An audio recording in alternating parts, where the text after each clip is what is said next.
For 30 years, Belgium looked away as radical networks quietly grew inside its own capital. Now the bill has come due. In 2010, a small group called Sharia for Belgium began recruiting in Antwerp and Brussels. By 2013, over 80 Belgians had left for Syria's war. On November 13, 2015, Paris burned. 130 dead. The plot traced back to a Brussels district called Molenbeek. 4 months later, bombs ripped through Brussels itself, killing 32. How did one small country become Europe's terror pipeline?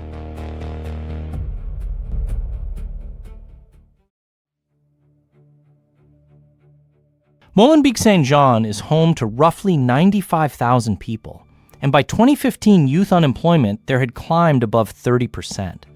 The district covers barely 5.9 square kilometers, giving it one of the highest population densities in Brussels, and along its main artery, the Chaussée de Gand, storefronts advertise in Arabic, French, and Dutch within the same block. Its streets were shaped decades earlier, when Moroccan and Turkish guest workers arrived in the 1960s to fill factory jobs Belgium desperately needed filled. Belgium signed formal labor agreements with Morocco and Turkey in 1964, recruiting thousands of workers for the textile mills, coal mines, and metalworking plants clustered along the Brussels-Charleroi Canal that once ran through Molenbeek's industrial heart.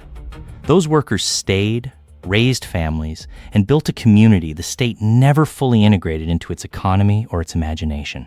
By the early 2000s, roughly 40% of Molenbeek's residents were of Moroccan descent, and the district counted more than 20 mosques and prayer rooms, including the Al-Khalil Mosque, whose imam was later investigated for radical sermons. School dropout rates in some Molenbeek secondary schools exceeded 20% by 2013, and average household income sat nearly a third below the Brussels regional mean. After 2015, foreign newspapers stopped calling it a neighborhood and started calling it Europe's jihadi capital, a label that stuck harder than any policy ever did. Newsweek ran the phrase Molenbeek, Europe's jihadi central, in a November 2015 headline, and within weeks the phrase had been repeated by outlets in Germany, Britain, and the United States. That label obscured a simpler truth. No single authority was actually in charge. Brussels is not one city, but 19 separate municipalities, each with its own mayor, council, and budget. Among them, Molenbeek, Anderlecht, Schaerbeek, and the city of Brussels itself all administer overlapping slices of the same urban region, each publishing separate annual budgets that in 2015 ranged from roughly 40 million to over 200 million euros. Policing falls to 6 autonomous police zones, and Molenbeek sits inside one called Zone Bruxelles-Ouest, sharing resources and radio channels with neighboring towns that don't always share priorities. Brussels' 6 zones: Bruxelles-Capitale/, Ixelles, Bruxelles-Ouest, Midi, Marlo, Nord, and Uccle/Watermael-Boitsfort/Ottergem. Together fielded roughly 5,500 officers in 2015, but coordination meetings between the zones occurred only a few times a year, and radio systems in Bruxelles-Ouest were not fully compatible with those used in the neighboring Brussels capital zone until a 2018 upgrade.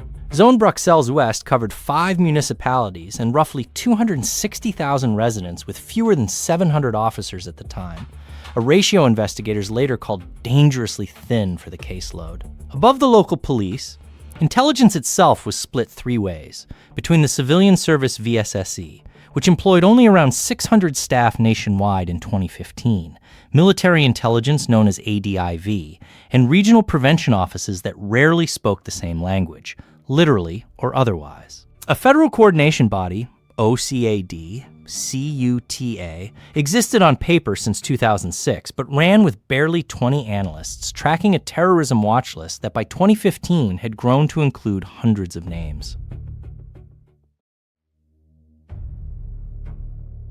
Into that fractured space walked a preacher who understood exactly how to exploit it.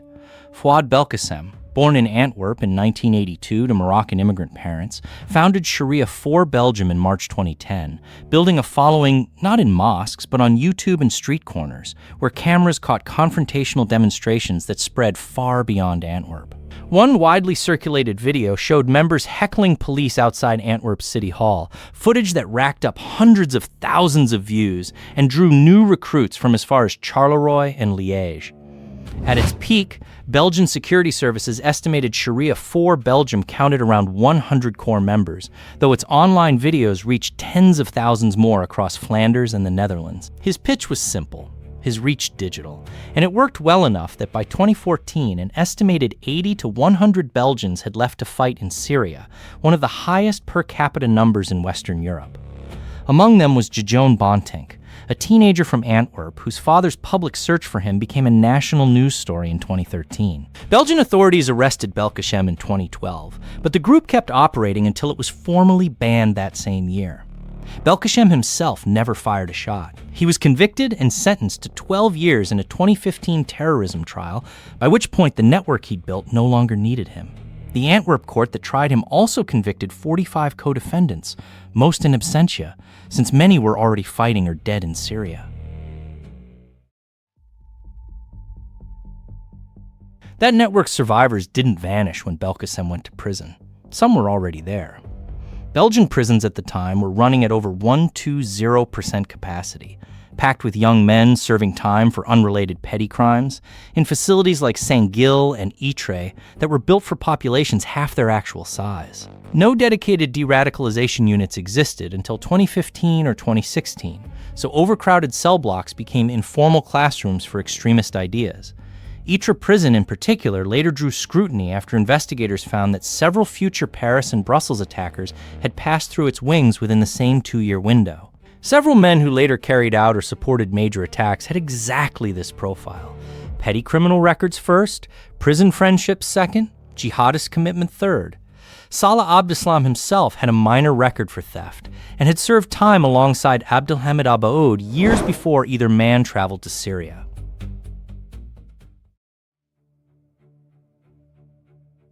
Those prison and street networks converged catastrophically on the night of November 13th, 2015. Coordinated attacks across Paris hit the Bataclan Concert Hall, the Stade de France, and a string of cafes, killing 130 people in the deadliest assault on French soil since World War II. At the Bataclan alone, 90 people died during an Eagles of Death metal concert attended by roughly 1,500 fans, while gunmen opened fire on the Belle Equipe Café and the Carillon Bar, killing 19 more within minutes of each other.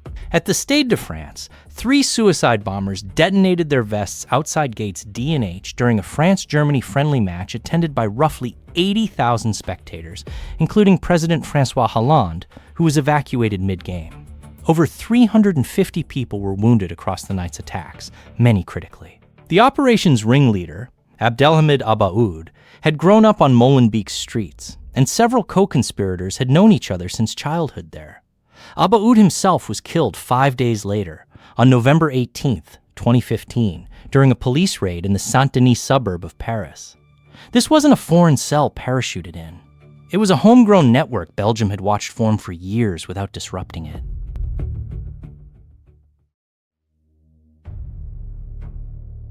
One of those childhood friends became the most wanted man in Europe and simply disappeared. Salah Abdeslam evaded capture for more than 4 months after the Paris attacks, despite an international manhunt and constant media coverage. He was hiding within walking distance of the house where he'd grown up on Rue de Launoy, sheltered by people who'd known him his whole life. Belgian police conducted more than a dozen raids across Molenbeek during the search, several turning up nothing but stale leads and frustrated neighbors. When police finally captured him on March 18, 2016, in an apartment on Rue des Quatre Vents, barely 500 meters from his childhood home, the arrest confirmed what investigators had feared. A support network in Molenbeek had kept him fed, hidden, and safe for months. At least 5 local residents were later charged with harboring him.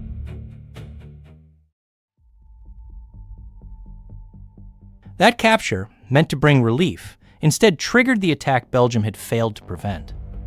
On March 22, 2016, 4 days after Abdeslam's arrest, 2 bombs tore through Zaventem Airport, and a third hit the Molenbeek metro station in the heart of the EU's administrative district. The airport blasts struck near the American Airlines check-in desks at 7:58 a.m., killing 16, while the Molenbeek bomb detonated on a train just after 9:11 a.m., killing 16 more amid morning rush hour commuters. 32 people were killed and more than 300 injured in an attack quickly linked to the same cell responsible for Paris, including bomb maker Najim Lahrawi, whose fingerprints were found on unexploded devices from the November attacks. Victims came from more than 40 countries, and the injured included dozens of EU staff commuting to nearby European Commission buildings, a detail that underscored how close the attack came to the bloc's own institutions. Ibrahim el-Bakrawi and his brother Khalid, both Belgian nationals with prior criminal records, carried out the airport and metro bombings respectively. The country that had just celebrated catching its most wanted fugitive was now burying its own dead. Investigators combing through the wreckage found something worse than an intelligence gap. They found an ignored warning.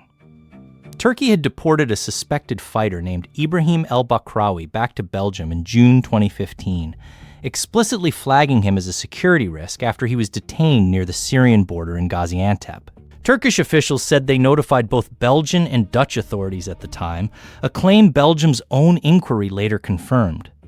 No effective follow-up occurred, and el-Bakrawi went on to become one of the Brussels bombers. Turkish President Recep Tayyip Erdogan publicly stated in the attack's aftermath that Ankara had warned Belgium twice, first through diplomatic channels and again through Interpol notices, and that both warnings went unanswered.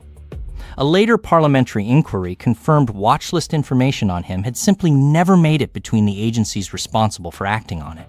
That confirmation forced a reckoning Belgium's government could no longer postpone. A parliamentary commission of inquiry launched in April 2016 to dig through how the warnings had been lost, ultimately conducting more than 65 hearings over nearly a year and interviewing over 200 witnesses, from patrol officers to cabinet ministers. Interior Minister Jan Jambon and Justice Minister Cohen Geens both offered their resignations, though Prime Minister Charles Michel refused to accept them, arguing the country needed continuity more than scapegoats. The commission, chaired by lawmaker Patrick Duwail, also uncovered that a 2015 tip from French intelligence about Abdeslam's Brussels ties had been logged but never escalated, one of at least a dozen similar missed handoffs documented in the report's annexes. The commission's final report, published in October 2017 and running more than 500 pages, didn't blame one office or one man. It described a chain of failures spanning at least 5 separate agencies, from local police dispatchers to the National Crisis Center. That admission didn't stay a domestic embarrassment. It became an international indictment. Foreign press outlets began describing Belgium as a failed state on terrorism coordination, a phrase no NATO founding member had ever expected to wear, and one repeated in headlines from Le Monde to the Wall Street Journal. The EU's own counterterrorism coordinator, Gilles de Kerchove, publicly called for an overhaul of how Belgium shared intelligence with the bloc's other 27 members, effectively telling one of the EU's host countries it couldn't be trusted with its own capital's security. De Kerchove had held the post since 2007 and had privately warned European ministers as early as 2013 about gaps in Belgium's information sharing systems, warnings that went largely unheeded until the bombs made them impossible to ignore.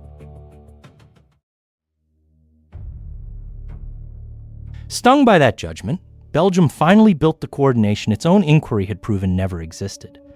National Security Council reforms arrived in 2016, aimed at forcing the VSSE, military intelligence, and police zones to actually talk to each other.